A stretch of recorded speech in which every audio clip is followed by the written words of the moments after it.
Мікола пачуў, як з няцяйку капнулі з вачэй слёзы і мяніў сябе ў думках неўрастэнікам і безвініў, што гэта добра, што плача па беспары згасшаму песняру, і рад быў, што яны ў цямноце не бачаць яго слёз. А дзяўчына дэкламавала далей.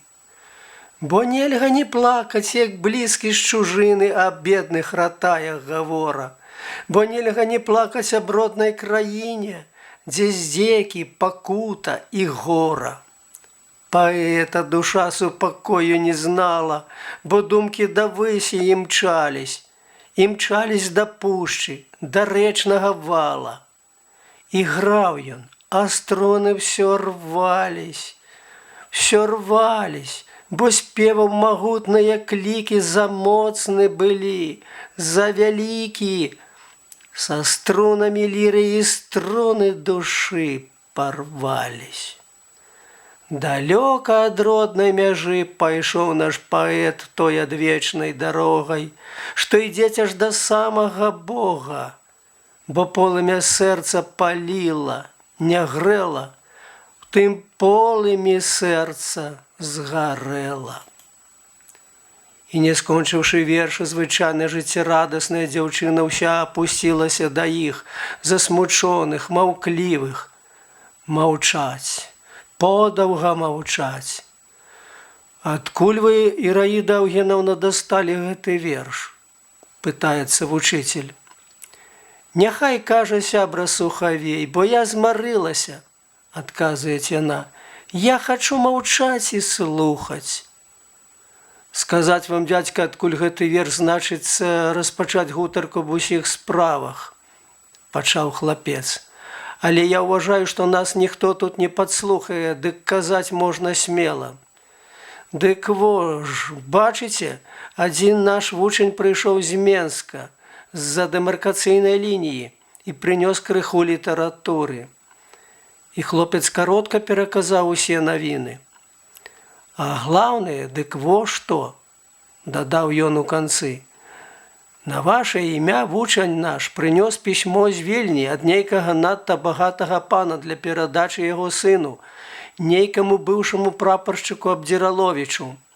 Пісьмо пры мне, ў кішэні.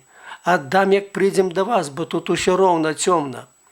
Калі б пісьме вучань той сказаў у горках, на агульным пасяджэнні, робячы даклад аб сучасным беларускім жыцці за дэмаркацыйнай лініяй, там была Іраіда Аўгенаўна. Аб чым піша стары Абдзіраловіч сыну, нам усім вядома. Ён чуець блізкую смерць і хочаць памірыцца з сынам, а разам з тым адказаць яму ўсё сваё багацце.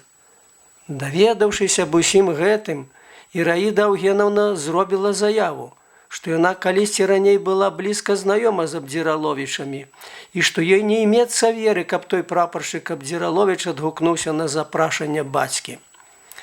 Грошы, а гэта грошы як-ніяк беларускія, дабытыя беларускім мазалём і на беларускай зямлі, могуць пагінуць, калі не ўмовіць маладога Абдзіраловіча ўзяць іх хоць бы цаною прымірання з нялюбым, ненавідным бацькам. Трэба, каб ён узяў іх, калі не для сябе, то на справу адраджэння бацькаўшчыны. Разумееце? Ва ўсякім разе грошы гэтыя, усе ці толькі частка іх, павінны цераз рукі прапаршчыка і вашы, дзядзька, трапіць на справу. Вучань не мог выказаць свае думкі так, як бы хацеў. Ён змоўк. Спадзяваўся, што дзяўчына паможа яму расказаць усё вучыцелю, бо яна ж болей за ўсіх у курсе гэтых спраў і сама падала тую думку. Але яна ўпорчыва маўчала. Маўчаў і канцавы ад неспадзевак і нечаканых і радасных думак, абхапіўшых яго. Вучань мусіў гаварыць далей. Дык во ж, дзядзька, мы прыйшлі да вас ад усіх сяброў, каб яшчэ лепей абмеркаваць гэтую важную справу, бо вы, мы спадзяваліся, больш за ўсіх нас будзеце цяміць, што і як рабіць. Мы прасілі Іраіду Аўгенаўну, каб яна разам з вамі паехала да маладога Абдзіраловіча, свайго даўнага знаёмага, для перагавораў, але яна чамусьці надта цвёрда адмаўляецца. Згодзілась толькі адправіцца да вас. Для беларускай справы я на ўсё згодна, але прасіла і прашу не намаўляць мяне на перагаворы з Абдзіраловічам, троху нервова сказала дзяўчына. Я ўважаю, што мне ехаць зусім няма чаго. Справіцца і адзін Мікола Наумавіч. А калі ўжо тое, чаму з Міколам Наумавічам не паехаць яшчэ вам, сябра Сухавей? Сухавей не любіў даўгі гутарак, там, дзе яму здавалася ўсё ясным і, канешне, патрэбным для справы. Але тут ён мусіў сабраць усю сваю цярплівасць і далікатнасць. «Дык во ж, бачыце, сяброўка!» Афіцыяльным голасам на смешна паважнай ноце пачаў ён давадзіць ёй. «Вам не толькі як старай знаёмай яго, ведаючы ўсе патрэбныя дэталічнасці абстаноўкі, але проста як дзяўчыне больш выпадае паехаць. Вы лепей за мяне, лепей за абы каго з нас, хлапцоў, і можа нават лепей за дзядзьку Канцавога здолеце з належнай далікатнасцю і асцярожнасцю намовіць Абдзіраловіча. Калі яго злосць на бацьку за тое, што той пан і дрэнны пан дагэтуль не ўціхла і не дазволіць яму ўзяць бацькінага панскага багацця, вы з сваёй жаночай далікатнасцю якраз найлепей патрапіце намовіць яго. Пэўне зусім несвядомага беларуса ці рэнегата, узяць грошы для беларускай справы. Калі ж нічога падобнага ў яго настрою не будзе, і яму магчыма здацца дзікім нават нашае ўварванне ў яго асабістыя справы, ён будзе рад, што дастанець бацькіна багацце, вы зноў жа найлепей патрапіце ў сваю пару, адступіць і толькі папрасіць у яго хоць што-небудзь на нашу, напрыклад, тэатральную секцыю, за нашу помач яму ў зносінах з бацькам і наогул за нашу турбацыю.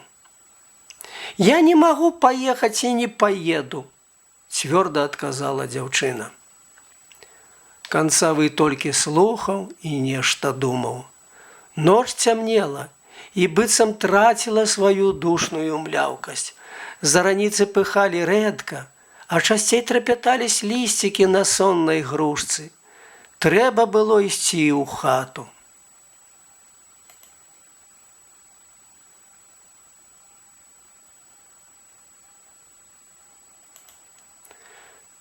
Тэксты для чытання урыўка з аповесці Максіма Гарэцкага ўзяты з наступнага выдання. Максім Гарэцкі, «Дзве душы. Аповесць. Мінск. Мастацкая літаратура. 2006 год». Чытаў Мікалай Кійка.